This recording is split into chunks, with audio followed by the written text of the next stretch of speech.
ഒരു ഷോപ്പ് തുടങ്ങേണ്ടി വരും. ഞാനൊരു ഷോപ്പ് തുടങ്ങേണ്ടി വരും. അല്ലാതെ ശരിയാവില്ല.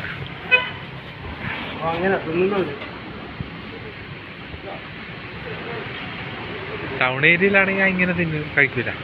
അത് ഉള്ളോട്ട് ഇവിടെ അധികം തിരക്കില്ല കഴിച്ചിട്ട് വേറെ രസമുണ്ട്, ടേസ്റ്റ് ഉണ്ട്. എല്ലായിടത്തേയും ടേസ്റ്റ് കിട്ടില്ല. മസാലയ്ക്ക് ഓരോ ഇതിന്